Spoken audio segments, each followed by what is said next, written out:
Então, esse aqui é o Thomas Aquiles. E nós vamos falar sobre despertamento espiritual para a igreja local, cada um de nós, certo? E portanto, uma nova série bíblica para nós começarmos. O caminho para o despertamento. Vai ter assim algumas reflexões para a gente pensar em nossas atitudes, em nosso modo de viver, a forma como estamos vivendo hoje no dia a dia, tá? Então, vamos pensar um pouco sobre o propósito. Qual o propósito de uma caneta? Né? Se não tiver caneta, ninguém escreve. Então, o cara que criou a caneta, criou com qual propósito? Escrever, não foi isso? Não foi sócio, não. Tem. Então, o propósito de uma caneta é escrever. Ela pode ser de madeira, ouro, prata, plástico, né? Mas ela tem um propósito, escrever. E foi com esse propósito que o rapaz criou a caneta, tá? Para que nós pudéssemos escrever nossos pensamentos, nossas ideias, né? E colocar em um papel, tá bom? Agora, se ela não escreve, ela não tem valor e ela é, portanto, inútil, não é isso? Ela não tem valor. Você vai pegar a caneta, ela pode ter sido de ouro, tá vendo? Mas o miolo dela, ou seja, aquilo que era para ela fazer, não faz. Então, ela não tem propósito. É de ouro, mas não tem propósito nenhum. Tá? Porque ela é para escrever, não escreve, tá bom? Então, o seu valor está ligado, portanto, ao seu propósito. Se ela escreve, ela vale. Se ela não escreve, não tem valor algum, a não ser para ser colocada em algum lugar e ficar lá escondida, lá dentro de um armário, não é isso? Você vai vender o ouro, mas vai vender a caneta, né? Certo? Bom, vamos lá. Agora, qual é o propósito de sua vida? Com que propósito nós estamos aqui, na terra, nesse mundo? Qual é o meu propósito? A maior descoberta que alguém pode fazer em sua vida é conhecer o propósito de sua existência. Thomas disse isso no seu livro, né? Ou seja, o maior valor é quando você descobre que você nasceu por um motivo. Eu nasci por isto aqui. Para isto aqui. Então você consegue descobrir, então você vai valorizar, portanto, a sua vida e vai fazer de tudo para que o propósito pelo qual você nasceu seja realizado na sua vida. Tá bom? Não vamos ser caneta sem tinta. Vamos escrever nossa história na vida de pessoas, vamos deixar nossos rastros, vamos deixar alguma coisa na vida de alguém, tá? Vamos impregnar nossos pensamentos, nossas ideias, né? Vamos levar alguém a Cristo, tá? Porque nós temos um propósito aqui na terra. Cada um de nós temos, se não o mesmo propósito, de estar adorando, louvando, exaltando o nosso Deus e dando bom testemunho da graça do Senhor Jesus por cada um de nós, tá? Então, descubra qual é o propósito da sua existência. Esse aqui é o pastor Sam Tipe. Ele esteve aqui em Teresina. Nós temos uma foto, às vezes a Aninha tirou foto com ele aqui em Teresina, quando ele veio fazer uma série, um seminário aqui na primeira igreja, né? Muito bacana, muito bom mesmo, pregador. E, em seu livro, O Fator da Oração, ele diz que, basicamente, há 3 tipos de pessoas no mundo. Tá? Basicamente, há 3 tipos de pessoas no mundo. E aqui ele colocou o primeiro tipo. Aquelas pessoas que não têm qualquer propósito de viver. Elas vivem por viver. Está aí vivendo, tá? Todo dia está aí passando pelos problemas, está aí tá uma boa, mas está vivendo, né? Então elas possuem um grande vazio no seu interior, e a Bíblia descreve as pessoas em Efésios 2:1, estando vós mortos em seus delitos e pecados, elas simplesmente existem. elas estão vivendo em pecado e estão vivendo. Estão aí, na boa. Bacana. São pessoas que não têm propósito nenhum na vida, mas estão vivendo a vida. Então, igual aquele cantor lá, deixa a vida me levar. E a vida vai levando, né? Não sabe para onde, mas está indo aí, né? Então, deixa a vida me levar. Tá? O segundo tipo de pessoas são aquele que tem propósitos errados. Elas estão procurando alegria real em várias maneiras, como através do sucesso, da fama, fortuna, né? Então, assim, elas estão sempre procurando alguma coisa para encher o vazio que está dentro dela. E elas estão procurando em lugares errados. Na macumba, no espiritismo, pode nem falar isso, né? Mas estão procurando coisas por aí. Ou seja, em lugares errados, em coisas erradas. E também estão vivendo. Mas estão vivendo com um propósito unicamente errado, meus irmãos. E aí nós estamos vendo aí muitos artistas aí que vivem uma depressão, vivem aí na solidão. Quando chega aí o tempo que não dá mais para ele trabalhar na televisão, eles estão isolados. Jogados aí em lugar aí sem nada. A fama desapareceu. Os amigos foram embora. Foram todos embora. Não quer mais saber deles. Porque não dá mais. O sucesso acabou. A gente vê muito por aí, né? Nesse programa, quando vai dizer assim, onde está fulano? É quando a gente está morando de favor, num lugarzinho bem escondidinho lá. Sabe? Por quê? Porque fizeram a sua vida, ou construíram a sua vida em um propósito errado. E aí, quando chegou no final de tudo, cadê? Então, tem muitas pessoas dessa forma também vivendo com um propósito totalmente errado. O valor dessas pessoas está ligado ao seu desempenho. Eu que vou fazer, eu que vou fazer, eu que vou fazer. Então, elas se doam tanto a isso aqui. Adoecem e pronto. Tá? Elas tentam realizar muito, mas ao final ficam, portanto, frustradas. E aí, por que elas ficam frustradas, irmãos?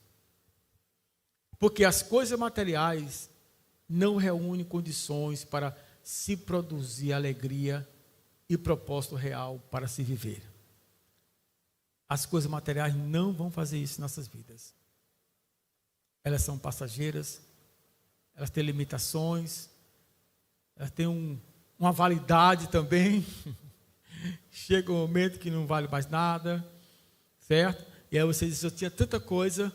A gente vê muito dinheiro velho escondido por aí que quando você, cadê? Perdeu o valor. A pessoa era rica, mas escondeu tanto aquele valor que não serve para nada. Já pensou? Então, construir uma vida em cima desses valores, dessas coisas, vai trazer frustrações mais na frente na nossa vida. Tá bom? Então, não é essa a ideia. O terceiro tipo de pessoas, meus irmãos, são aquelas que têm um propósito real para se viver. Elas têm alegria real, entendem por que nasceram e foram criadas. Elas não dependem das circunstâncias da vida para sentir alegria real em seus corações. Aí, lembra do apóstolo Paulo, quando ele fala aos Filipenses, sei ter muito, sei ter pouco e sei ter nada. Viu? Onde estava a alegria dele? Onde estava o seu propósito? Em Deus. Em Deus. Lembra o maior exemplo que nós temos na Bíblia, que é Jó? Ele chegou, perdeu tudo. Mas ele disse, Deus me deu, Deus me levou. Louvado seja o nome do Senhor. Certo? Porque o seu coração não estava nisto aqui, firmado nesses propósitos materiais. Não, mas estava unicamente no Senhor. Isso é ter um coração avivado, despertados para as coisas de Deus. É viver segundo a vontade de Deus, é viver segundo o propósito que Deus tem para nossas vidas. E eu tenho que descobrir isso para mim, para que eu não fique preso nesse mundo material, nesse mundo imperfeito, de coisas que podem ser passageiras diante de mim, e depois me trazer consequências trágicas na minha vida mais tarde. Eu não posso viver assim.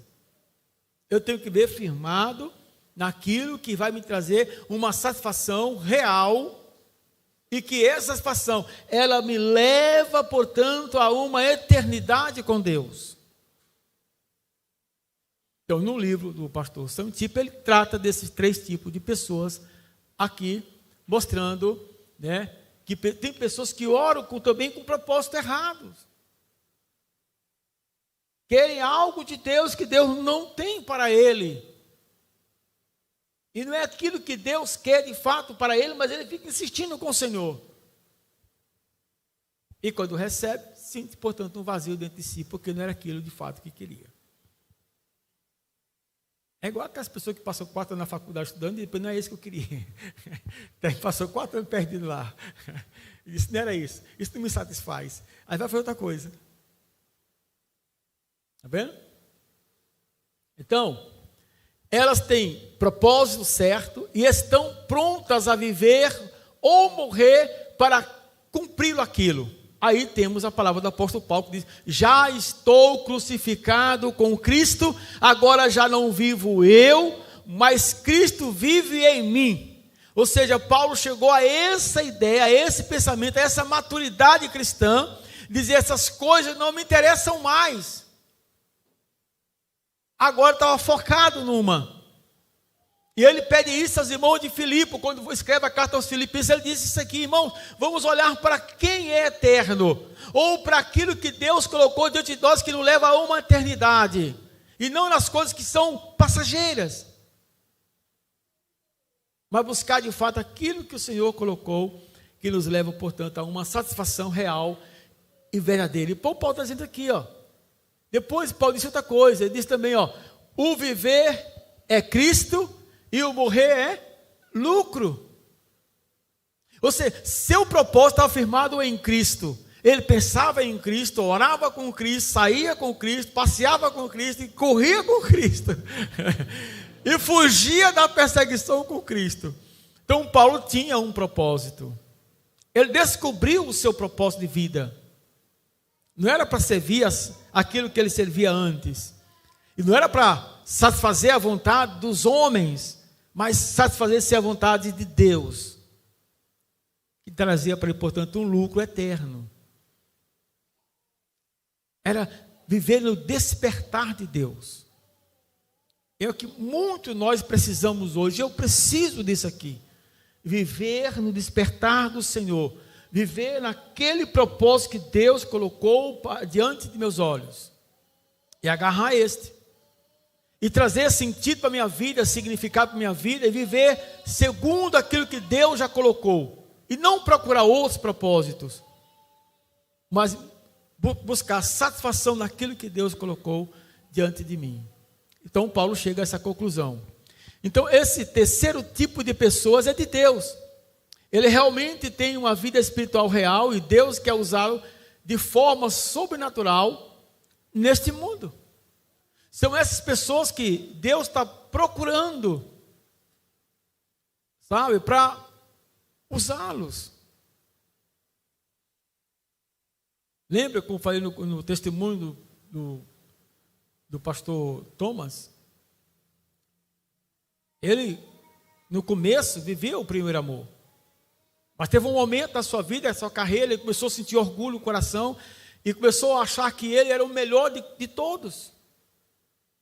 E fazia muitas coisas boas para Deus. Mas fazia em nome de Jesus.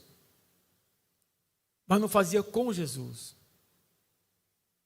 E ele percebeu isso quando foi para um culto.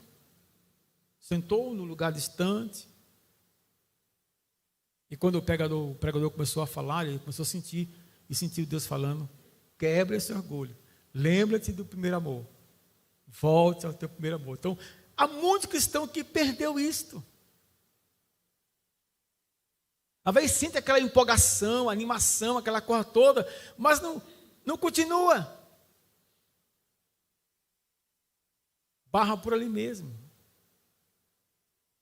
E tem que ter essa cuidado. Quando o apóstolo Paulo encontrou Jesus, ele continuou.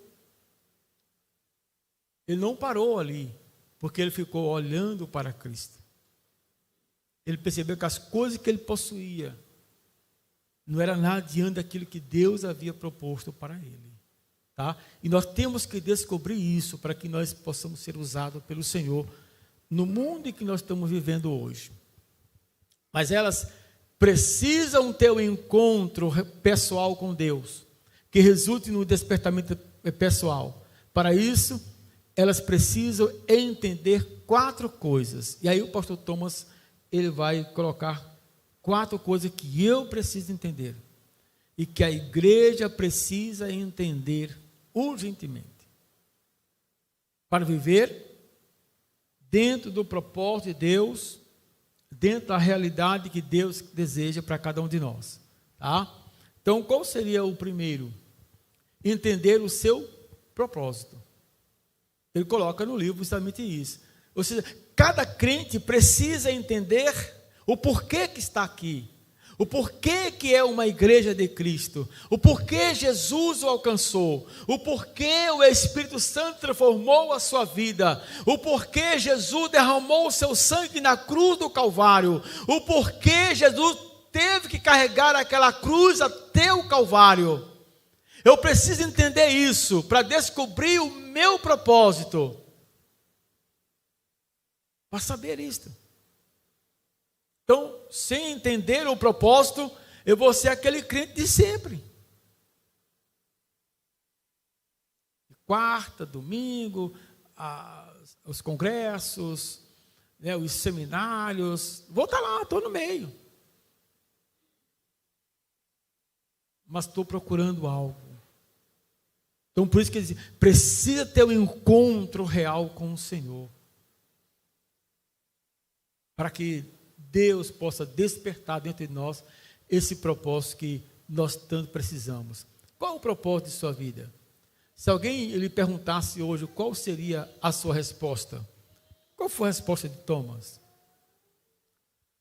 Em João 17, 3 e 4, declara claramente, em simples palavras, o propósito da vida. Ele diz assim, e a vida eterna é esta, que te conheçam a ti, o único Deus verdadeiro, e a Jesus Cristo, aquele que tu enviaste. Eu te glorifiquei na terra, completando a obra que me deste para fazer. Tem algumas palavrinhas aí que te vai, né, tirar para o nosso uso pessoal, certo? Então observa aí a palavra, qual é o propósito, o seu propósito. E aqui tem um versículo que nos dá uma ideia interessante sobre o nosso propósito. Então, Jesus ensina 3 verdades espirituais. Primeiro, ele explica que uma das prioridades da vida é ter a vida eterna. Você está aqui, mas você vai chegar até aqui, em certo lugar. Para você ir até aquele lugar, há um caminho que você deve seguir. E se você pegar um caminho errado, você não vai chegar àquele lugar que Deus preparou para você. Então, ele está explicando que a nossa prioridade é buscar a vida eterna. Eu tenho que encontrar isto. As pessoas precisam encontrar a vida eterna, porque se elas não encontram a vida eterna, elas vão cair no abismo terrível e não poderão mais sair de lá. Então a pergunta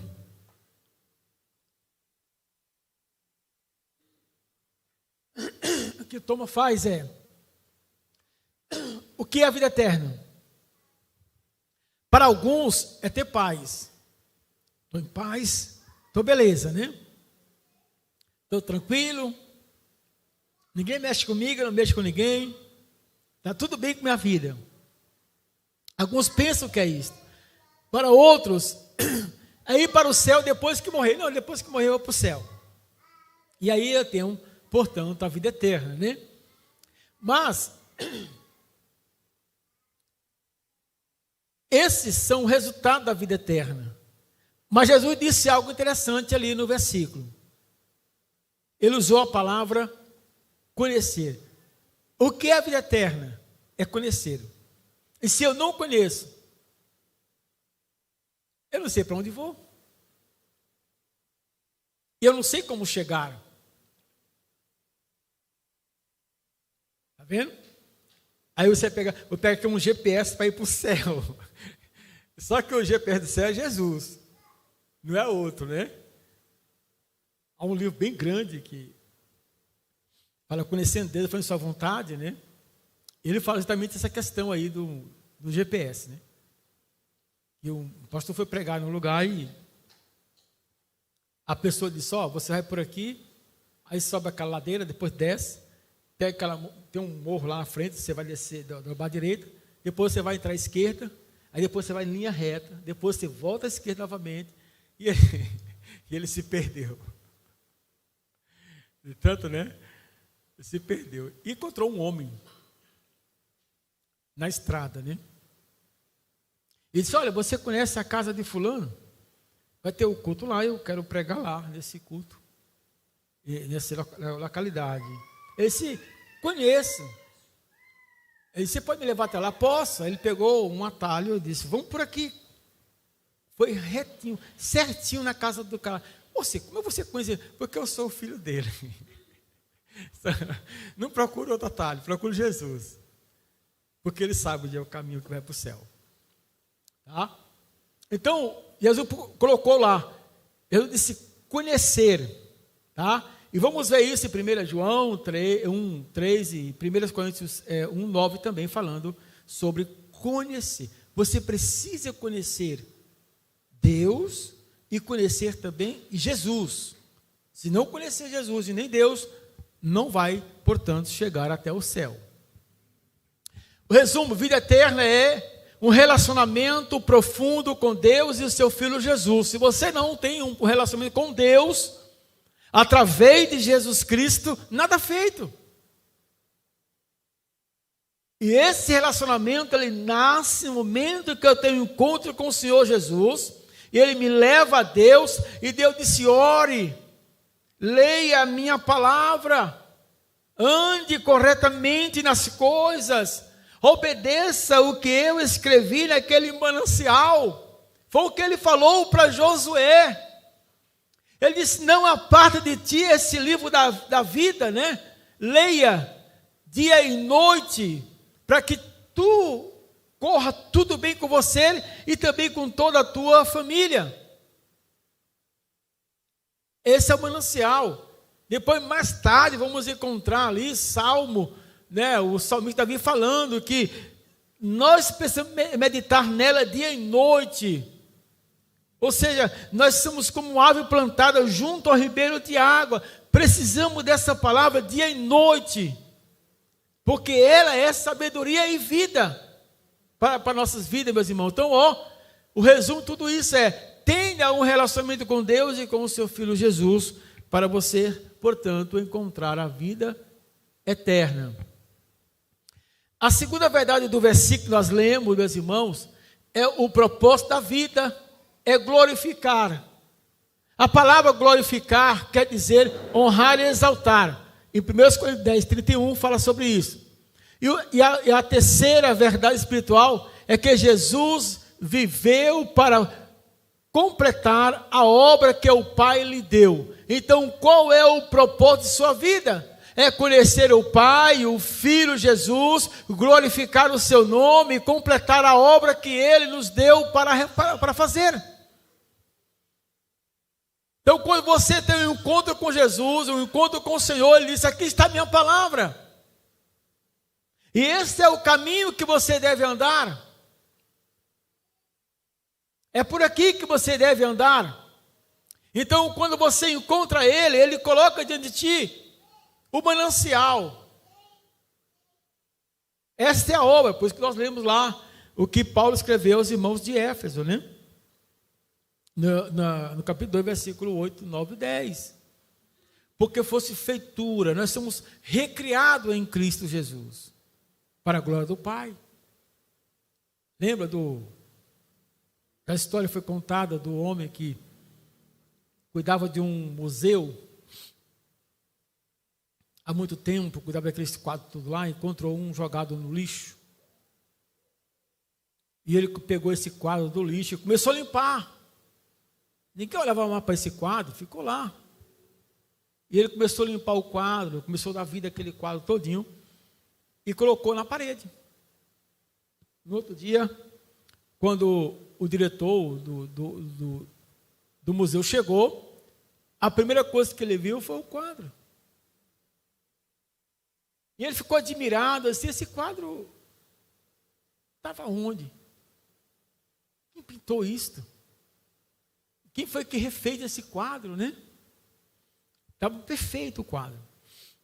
E aí, o zelador, cuidando lá, respondeu para ele, disse: foi eu que fiz isso. Foi eu que restaurei esse quadro. Ele: como você conseguiu fazer isto? Porque o dono dele era meu pai. Olha que coisa aí, tá vendo? Por que Jesus conseguiu reconstruir novamente nossas vidas? Porque foi Deus que nos fez. E Ele veio refazer as obras. Ele veio recriar a criação do próprio Pai. Ele veio nos dar vida que estava apagada por causa dos nossos pecados. Paulo chegou e disse que nós vivíamos em delitos e pecados. Nós estávamos longe da graça do Senhor, afastados do Senhor. E Deus mandou o seu Filho Jesus, Ele veio restaurar essas vidas e dar vida a nós, para que nós fôssemos perfeitos, como era antes. Então Jesus é aquele pintor que refez, portanto, o quadro do Pai, certo? Então esta é as verdades que nós encontramos, portanto, ali no versículo de João 17, né? Nós encontramos essas verdades, a terceira verdade aí. Jesus veio para completar e é isso que Ele quer que nós façamos também. E nós conhecemos o Pai, o Filho, para glorificar o seu nome e completar a obra que Ele, portanto, nos deu. A segunda coisa que eu preciso entender, essa faz parte da primeira coisa que eu estou precisando entender, que é o próximo propósito, né? Então, qual é a segunda coisa que eu preciso entender? Entender as suas prioridades. Qual é a minha prioridade hoje? Quais são as nossas prioridades da vida? Alguém já colocou um papelzinho assim e disse: olha, a minha prioridade é essa aqui, é comer, viver, estudar e casar. Então nós temos que ter as nossas prioridades de vida, pessoais e coletivas também, né? Pessoais e coletivas. Então você observa que o seu propósito é refletir em suas prioridades. Em 1 João 1,3 e 1 Coríntios 1,9. Os discípulos de Jesus pediram para que lhe ensinasse a orar, em Lucas 11,1. O segredo é uma vida de oração, e esse é o segredo de um despertamento pessoal também. Mateus 6, 5 e 7. Vocês lembram que os discípulos sempre ficavam olhando para Jesus, ele saía, e eles ficavam olhando, né? E um dia eles chegaram para Jesus: Senhor, nos ensina a orar. Os discípulos não oravam antes? Com certeza eles oravam, porque havia uma oração do Antigo Testamento, que todos eles faziam pela manhã e à tarde. Era obrigatório eles fazerem isso. Mas eles viam Jesus olhando diferente. E observavam aquilo e disseram: Senhor, nos ensina a orar. Lembra que eu falei para os irmãos, os novos convertidos aí, eu disse para ele lá: como é a oração do Antigo Testamento? Oh, Deus glorioso, majestoso, tu que estás sentado aí nesse trono. Tão longe da gente, né? E como foi que Cristo falou ou ensinou a orar? Pai, tão perto da gente. Há uma diferença muito grande do Velho Testamento para o Novo Testamento. Hoje eu trato ele como pai. Aí o Paulo vai chegar e dizer assim: paizinho, em Romanos, que é o Abba Pai, né? Paizinho. Enquanto que no Velho Testamento eu digo: oh Pai, oh glorioso Deus, tu sabes todas as coisas. E começou a oração tão longe, como se Deus não estivesse pertinho deles. Observa a oração romana, como é que eles fazem. Dá uma olhada, tem um pouco de curiosidadezinha e observe como eles vão fazer. Eles colocam Deus tão distante deles. E Jesus aproximou o homem de Deus e disse: chame-se Pai nosso que estás no céu. Santificado seja o teu reino. Venha a nós o teu reino. Né? E ser feita a vontade na terra como no céu. Certo? Então observe que o segredo é uma vida de oração. Tá? E esse segredo, portanto, traz ao nosso coração um despertamento. Quanto mais eu estou orando, mais perto de Deus eu estou, e mais próximo da sua santidade também. Então, quanto mais perto de Deus, meus irmãos, mais eu ouço o que Deus quer da minha vida. Mais eu percebo que eu preciso estar mais nos pés do Senhor.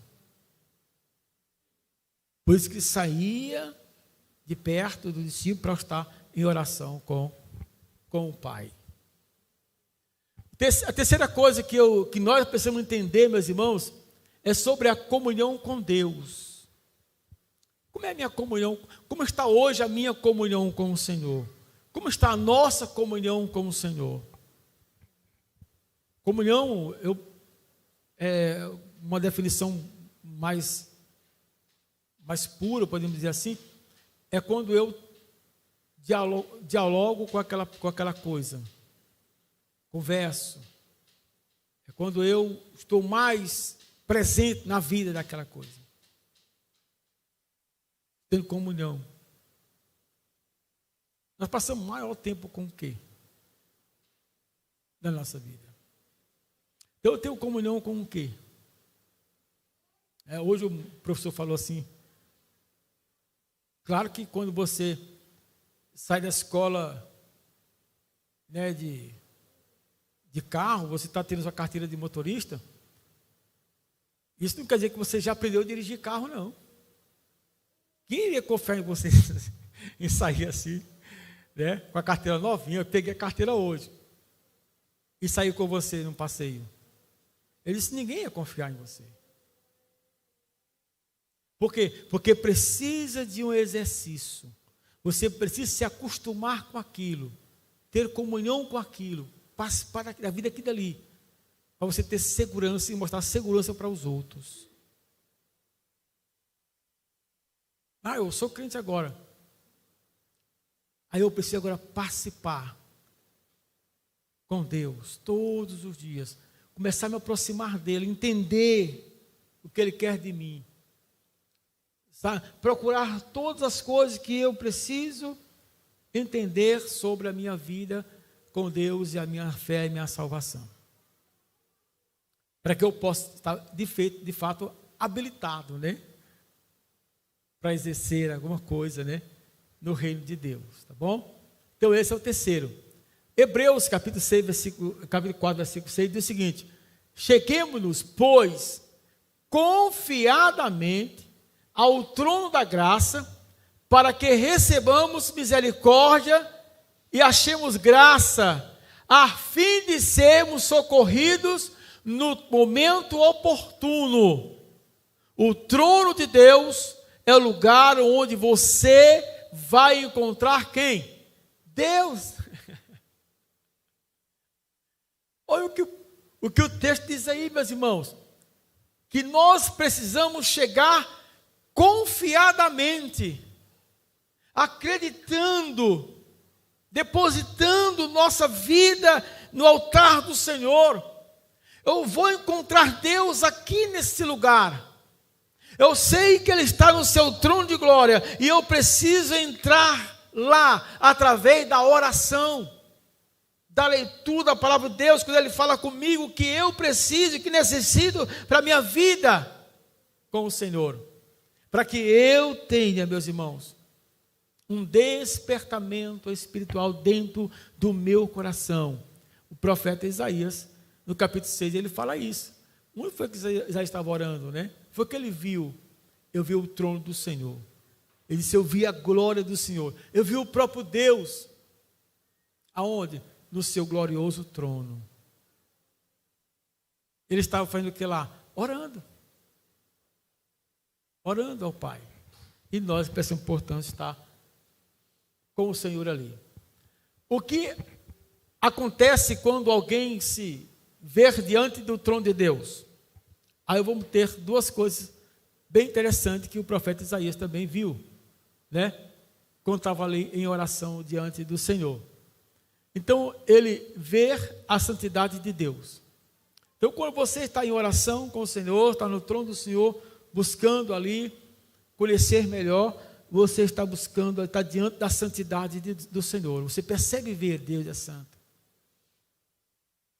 Deus é santo. Quando Moisés se aproximou da sarça ardente, o que foi que o Senhor disse para ele? Tira as sandálias do pé, porque o lugar onde tu estás é santo. É santo. Por isso que ele, quando ele mandou fazer a arca, né, e o tabernáculo, ele colocou o santo dos santos. E só quem podia entrar lá era o sacerdote. A segunda coisa que podemos ver é os nossos próprios pecados. Foi o que Isaías disse: ai de mim que sou pecador. Então a santidade de Deus revela o meu pecado. Ele mostra o meu pecado, as minhas falhas. E é ali que nós precisamos nos derramar diante do Senhor. Lembra da oração do publicano e do fariseu? O que dizia o fariseu? Se exaltava.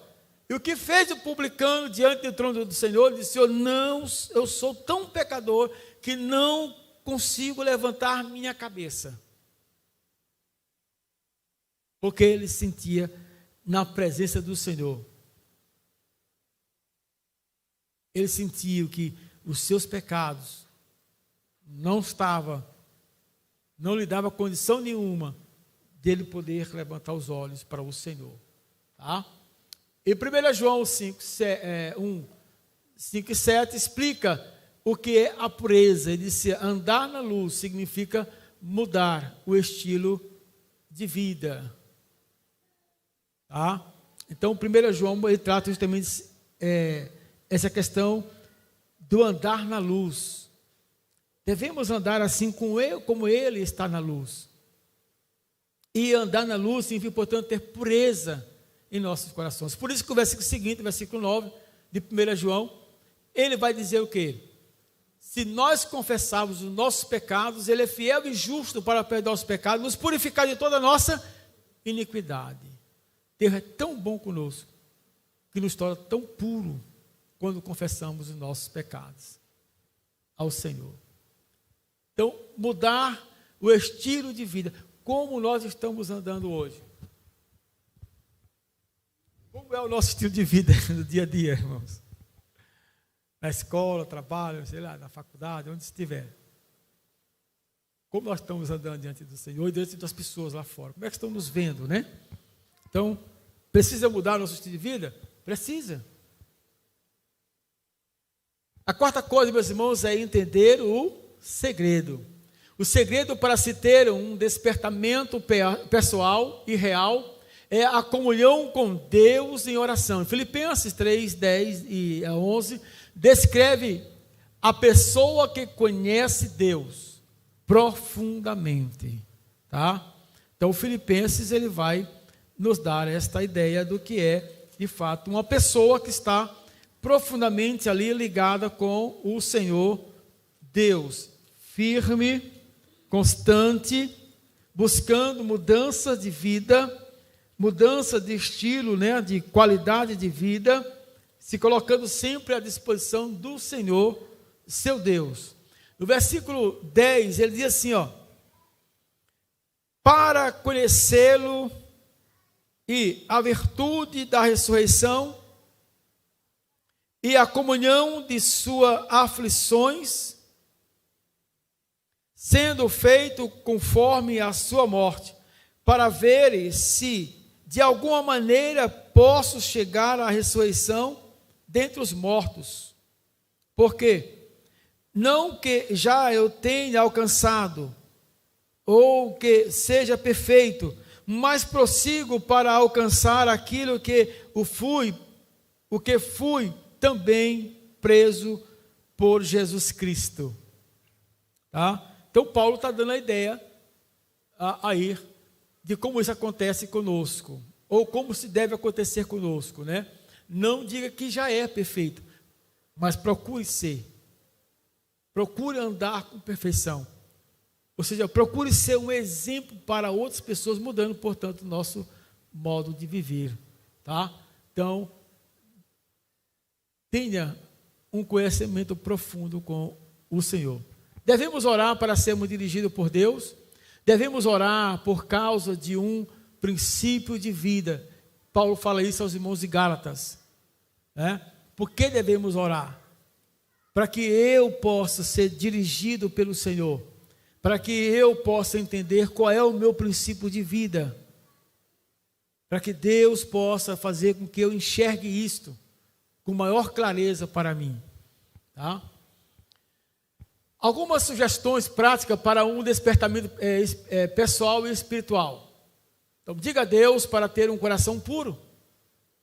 Quando estiver orando, vou para o quarto orar e dizer: Senhor, dá um coração puro. Purifica o meu coração. Tá? Peça a Deus para orientá-lo com relação ao primeiro passo. Ou seja, pedir, agora peça a Deus para te orientar. Senhor, como eu posso ter esse coração puro? Como posso andar purificando a minha vida, né? Lembra o que disse o salmista lá no Salmo 119, né? Que ele fez, a maneira que ele encontrou foi guardar a palavra de Deus no coração dele. Não é isso? Ele guardou a palavra no coração para não pecar contra o Senhor. Bom? Terceiro, escute a voz dele e obedeça-o. Faça um compromisso com Deus, de que você vai reservar algum tempo para estar com Ele em oração. Não importa qual vai ser o período que você vai estar com o Senhor. O importante é que você tenha um momento especial com Deus em oração, no seu dia a dia. Eu não posso sair de casa às 7 da manhã para ir para o trabalho. Então, acorde 4 da manhã. 4 da manhã. Mike Tyson, o irmão sabe que é um lutador de boxe, né? Não sei se eu disse o nome dele, fala o nome dele certo. Mas ele foi entrevistado uma vez, e o jornalista perguntou assim: é verdade que você levanta 4 da manhã para correr todos os dias? Ele disse: 4 da manhã eu estou correndo. Todos os dias. Ele, mas você é o melhor lutador do mundo, você está lá no auge, né? Ele disse: é por isso. Porque se eu descobrir que o meu inimigo corre às 3 da manhã, eu corro às 2. E se eu descobrir que ele se levanta às 1 da manhã para correr, eu não durmo mais. Determinação. O nosso inimigo espiritual trabalha o quê? 24 horas. Colocando sugestões para nós, dia a dia. Toda hora.